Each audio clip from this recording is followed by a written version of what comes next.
love to leave this planet? Raise your hand. Wow, that's a lot. Luckily, there are some opportunities coming up. There's Mars 1, where you can go to Mars, but without a return ticket. And who applied for this one? Do we have any applicants for Mars 1 in the hall? Whoa, more than we expected. 3, 4. So just a few, but brave. SpaceX?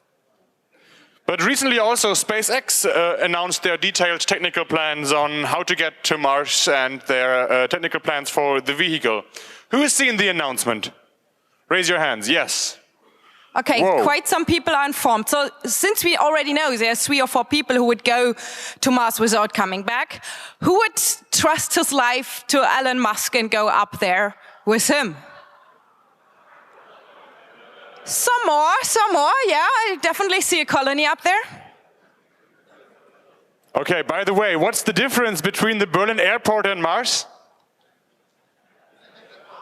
Humans will land on Mars in the foreseeable future.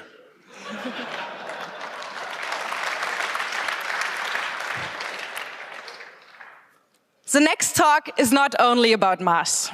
It's about the 3,518 known exoplanets and how to pick the right one for a civilization attempt. And we'll also learn about how to get there and what technology need further research. Because as we know, it's not about the target, it's about the journey. Liz George and Peter Buschkamp, who have both provided us with food for thought on prior C3 events, are now here for us on this stage. They have many things in common. They are both instrument builders for astrophysics. They both work at the Max Planck Institute for Extraterrestrial Physics. And they are both working in the same infrared group. And on top of that, they both develop some of the world's most sensitive infrared instruments. Please take us with you on a journey through space. Liz and Peter.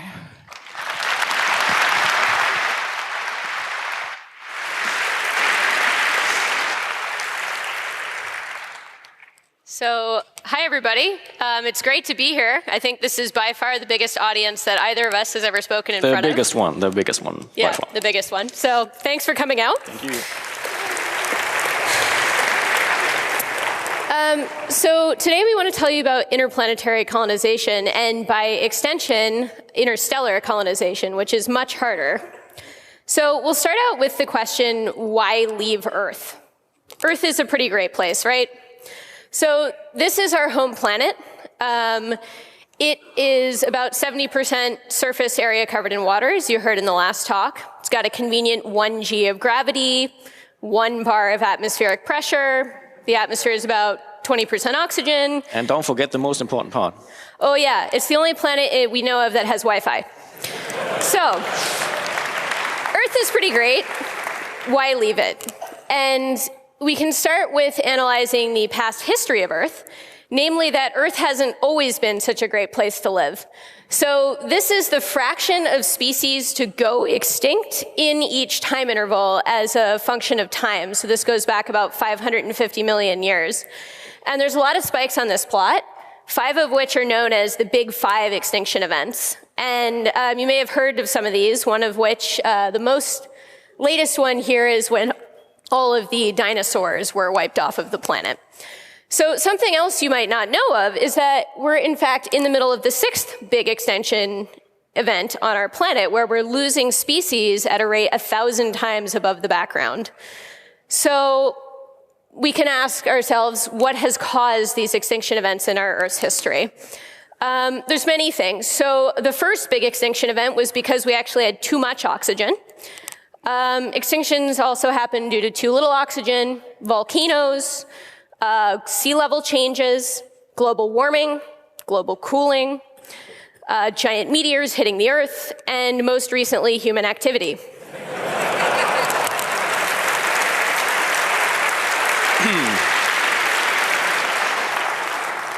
Okay, so you can say, you know, we're actually much more advanced than the dinosaurs. We have technology. In principle, we should be able to survive any of these planet-altering potential extinction-causing events that come our way.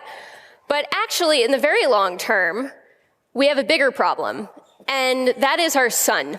So eventually, our sun will use up all of its hydrogen fuel and balloon up into a red giant.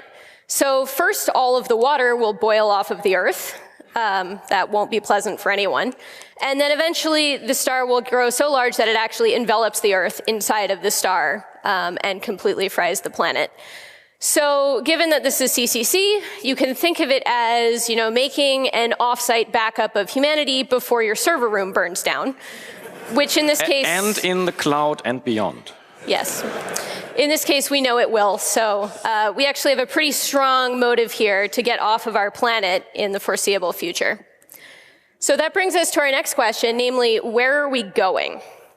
So all of you in the audience and our previous speakers have talked about Mars, and we also want to know how we learn about our new home. So this is what Mars looks like from space. And you can think this is a good target for us. It's relatively close in terms of interstellar space. If you want to get an idea of distances, stick around for the last talk in this track about how space really is huge. And you heard from Jan Warner, it'll take about 2 years round trip there and back. So Mars also has an atmosphere, but it's very thin, mostly CO2.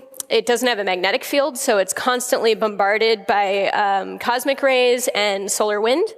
So this essentially sterilizes the surface and means that humans would have to live underground. It's also pretty cold there. So while Mars is close and technically is in the habitable zone of our sun, meaning there can be liquid water on the surface, it's not actually that comfy of a place to live.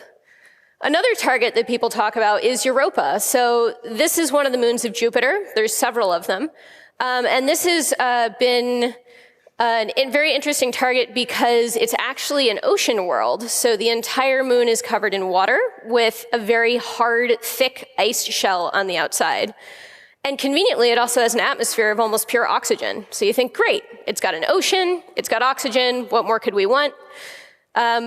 Unfortunately, the average temperature on the surface is so cold that the ice is as hard as granite, and you'll have to drill through 15 kilometers of it before you get to the ocean.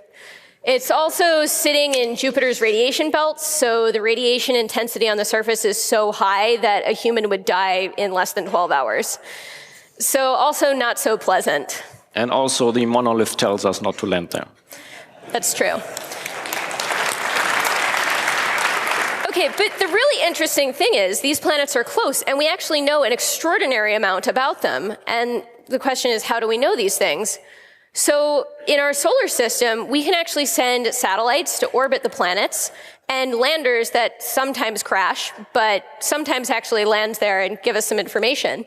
So this is a picture of a mountain. It's Mount Sharp on Mars, and it's actually taken by the Curiosity rover that is sitting there on the planet right now taking data.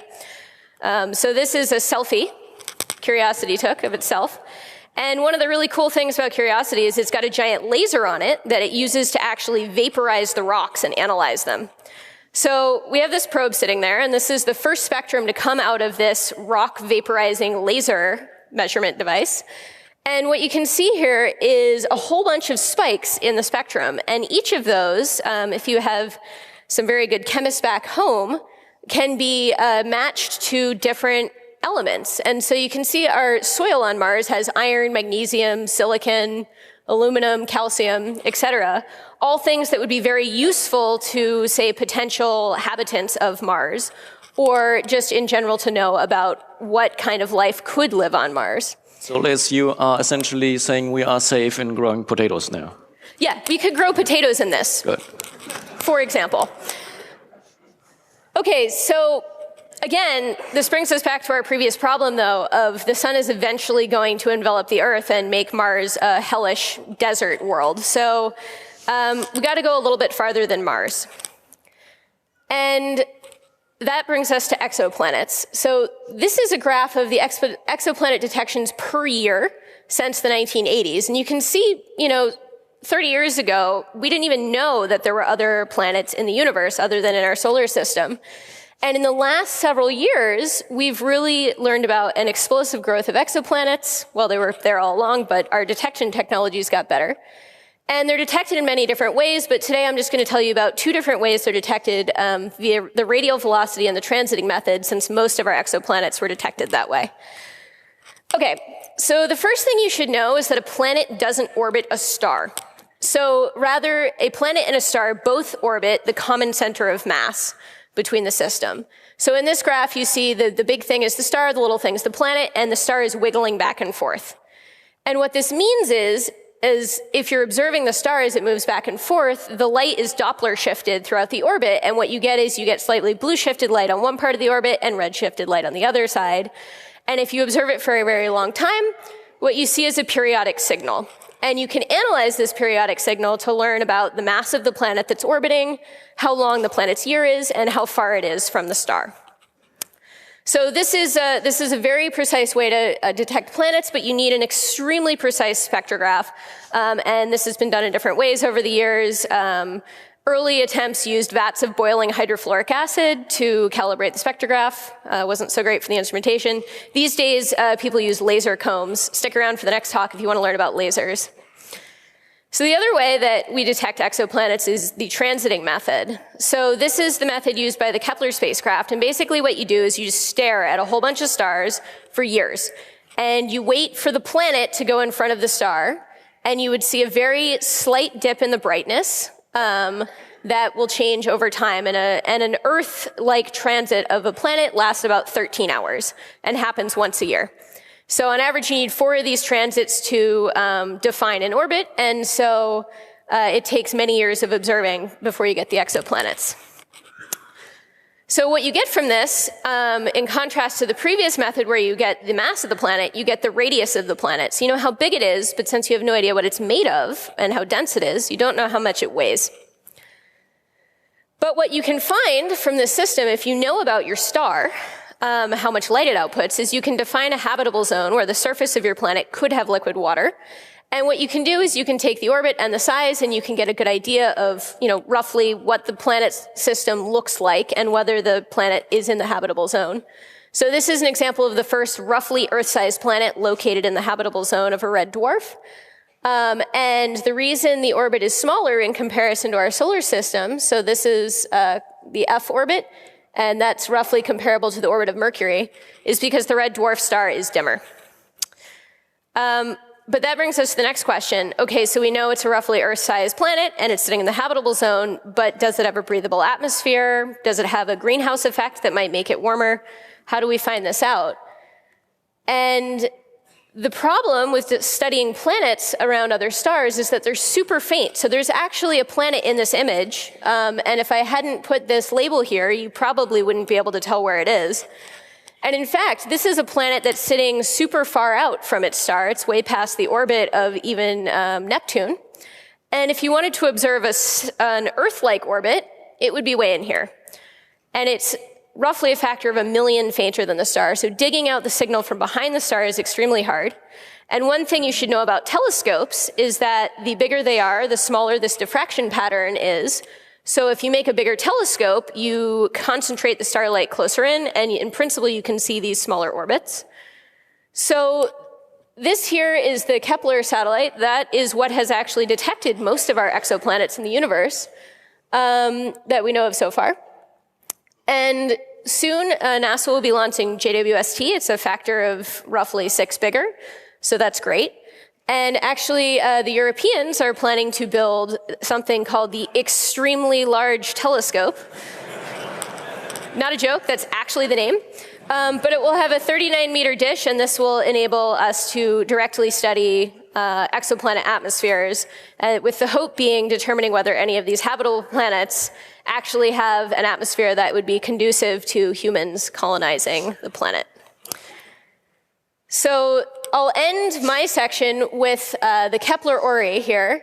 And this is all of the known exoplanets from the Kepler mission in their orbits to scale. So the bigger planets are Jupiter-sized and the small ones are Earth-sized. And if you want to learn more about all of the worlds that we know of outside of our solar system, you can go check it out on NASA's website. They have something called the New Worlds Atlas, where you can learn about each and every one of these exoplanets. So with that, I'm going to hand it over to Peter, who's going to cover how we get there. All right.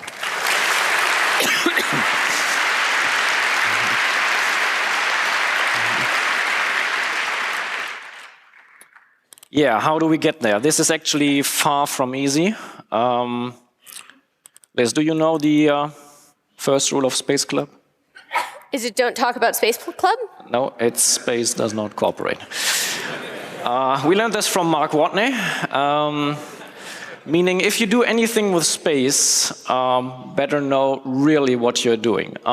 As a rule of thumb, you should be treating vacuum like a poisonous gas. That about gets it right, and then you can start building things. Actually, there is a second rule of Space Club.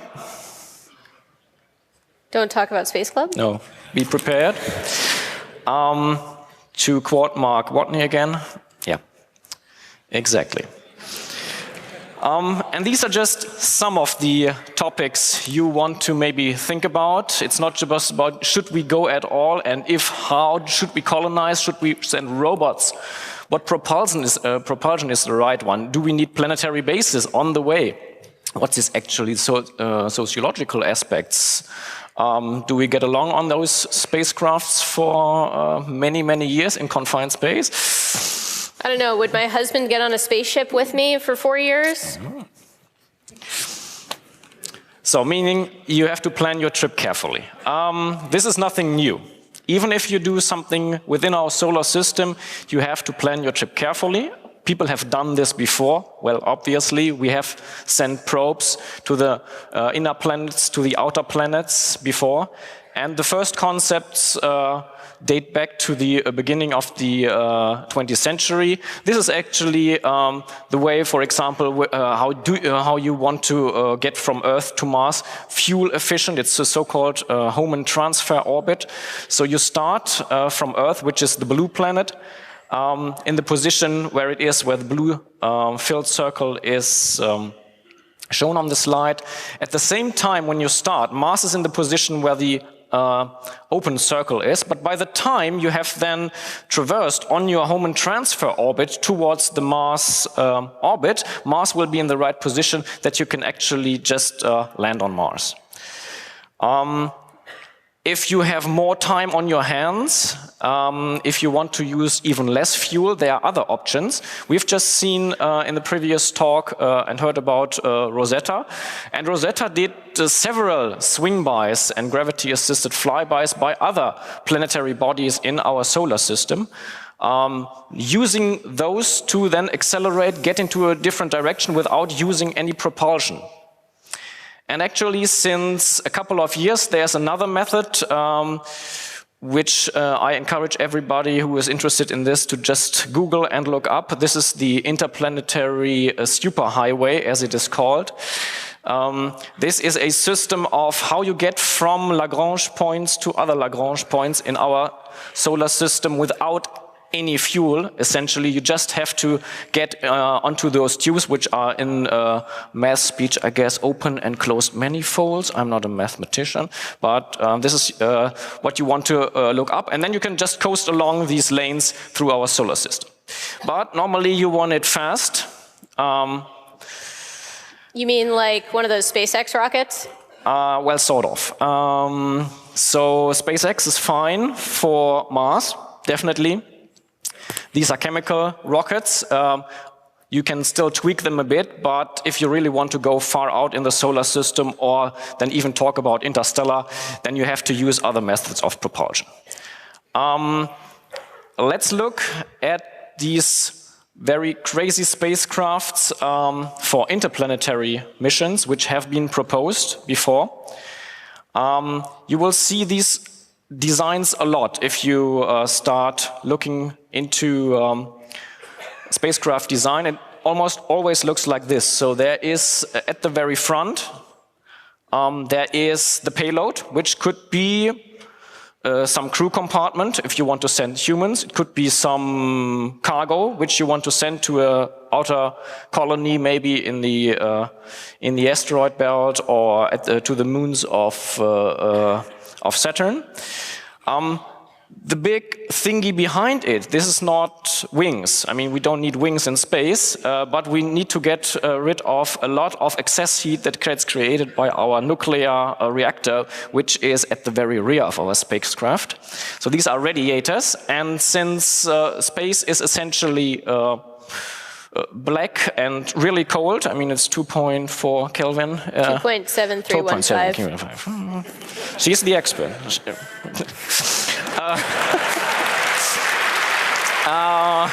We can efficiently radiate hot stuff away using so-called radiators. At the very end, as said, there is a nuclear reactor. Of course, there are some things like ion engines and whatnot, but I want to highlight one of these crazy ideas, and this is how the reactor actually looks like. It's the fission fragment rocket engine. What you see is, like in a reactor, you might know it has some nuclear stuff in the middle, here shown in green, and of course there's a moderator around it to get the neutrons to the correct speed. What is the interesting part here is that you actually will use the propellant itself, so the plutonium carbide dust confined with superconducting reflector magnets to get the fission particles out and some radiation to the to your back. Of course, the particles have to be charged for that, so gamma radiation will go in the other direction, and you better have some shield there, because otherwise you are frying your crew. The fission fragments are pretty fast. They go at almost 2% the speed of light, and we also get a ton of energy out of it to power thermoelectric generators to have excess heat to get electricity on our ship. If you want to go to interstellar, this is not going to cut it. We have to have high specific impulse and high thrust. So we'll talk briefly about Project Orion. This is a complete different Orion than the NASA Orion. This is the old Project Orion. The old Project Orion. Not to be confused with Project Pluto. Don't look up Project Pluto. This is insane stuff. And after 10 clicks on the interwebs, believe me, I know what I'm talking about. I'm from Bielefeld. You end up in a swamp of conspiracy theories. Don't go there. Don't. Okay? So this is Project Orion, which is essentially nuke us to the stars. We have a payload section again at the very tip of the ship. We have a propellant magazine. And then we have a shock absorber at the very rear. And what we do, well, we take some nukes, which we have in our compartment, just throw them out of the rear, have them make kaboom, and then propel our ship forward. I would like to point out that this is, I think, the most reasonable use of nukes, so. It would be perfect reuse of our nukes today.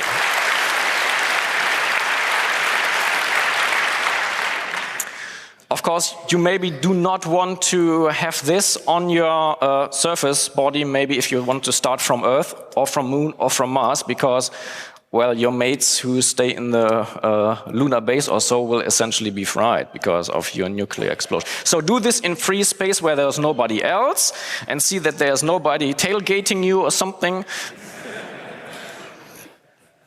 Watch out. Are there other options? Yes, there are other options. As said, there are these ion engines, which are very nice engines. They are being flown on spacecrafts right now. There you use an electric field to accelerate ions.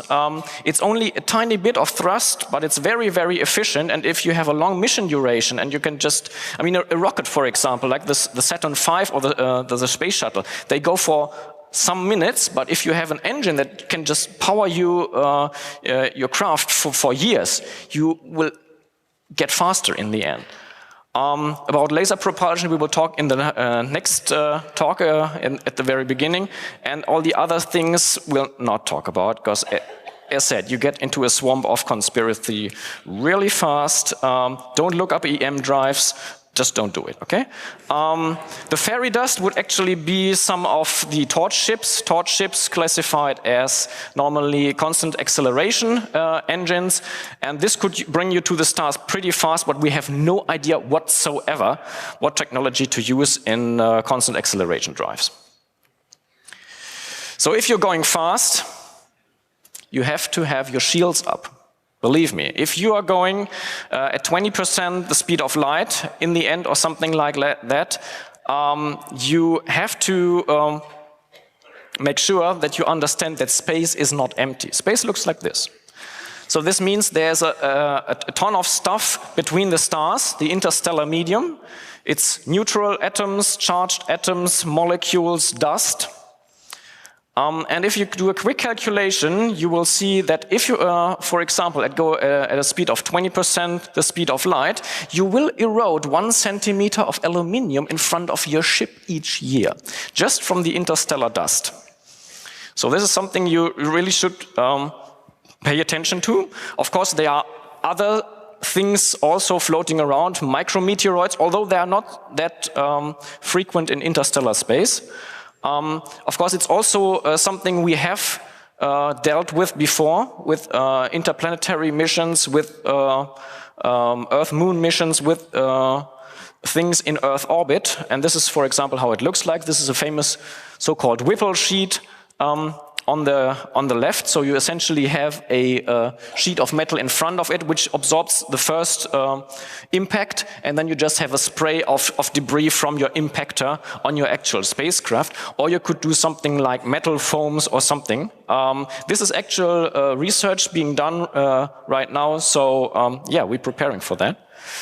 But of course, we want to have really nice things, maybe, and then, yeah, it's BYOM, bring your own magnetosphere or force field.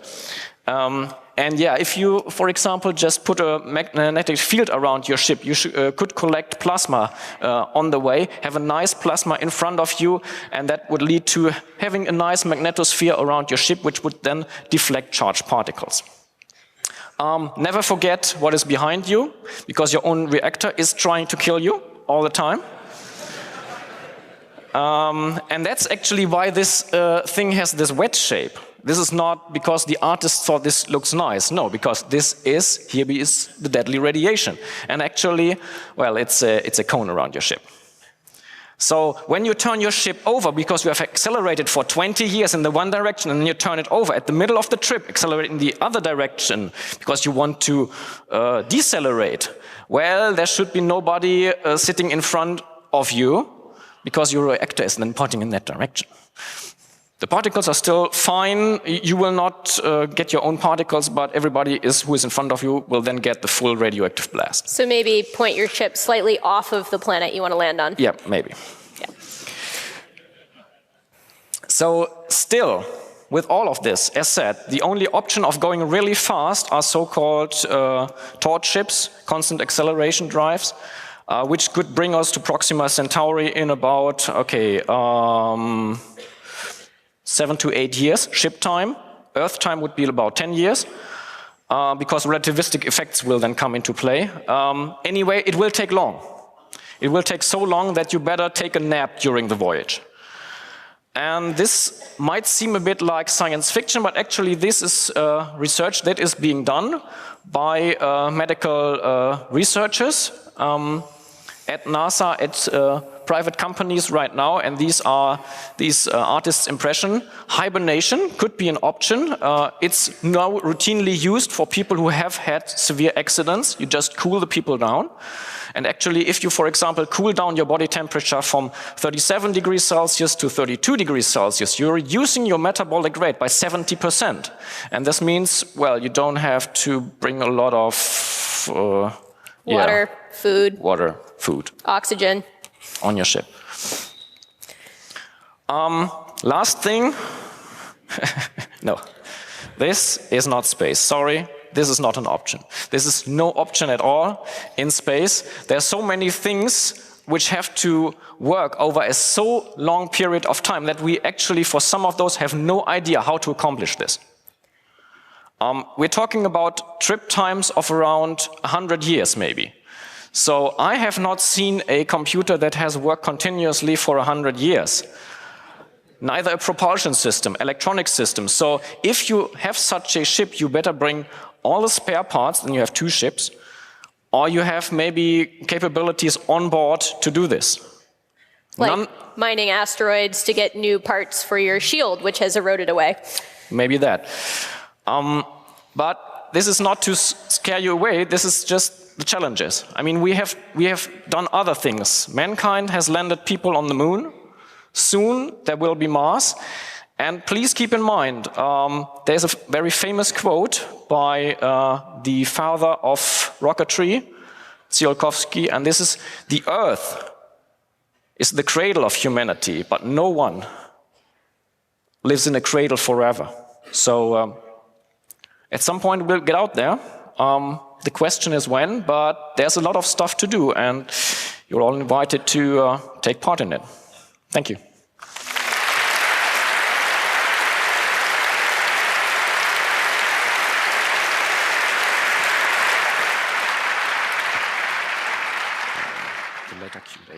We have some time for questions left, so please go to the microphones if you have a question, and remember to keep it as brief as possible. Signal Angel, please give us the questions from the internet.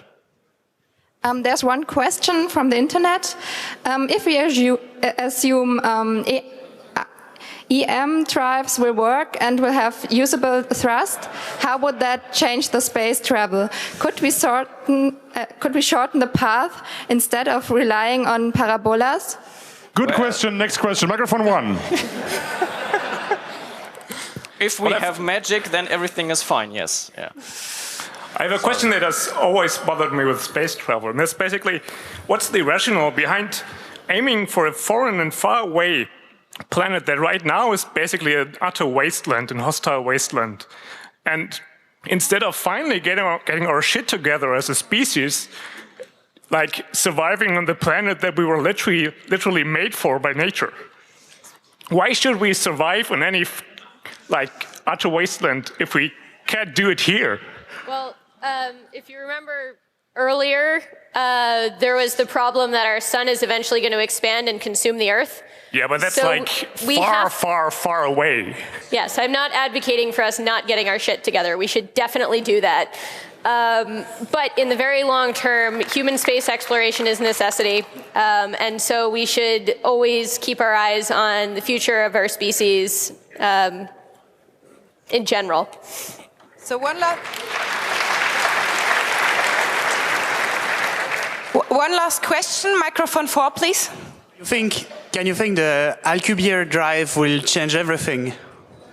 Well, it's a nice mathematical concept, but the stuff you need to make it real is, it's not even clear if it's physical reality. Yes, if we have a warp drive, it's fine, yes, but sorry, it's not going to happen within our lifetimes, I promise you.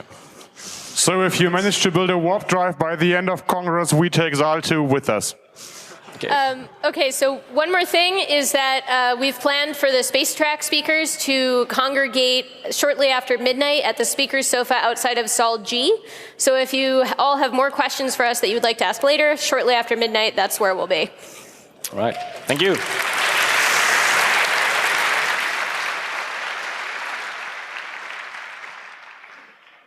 Thank you very much. That was Liz George and Peter Bushkamp. Thanks.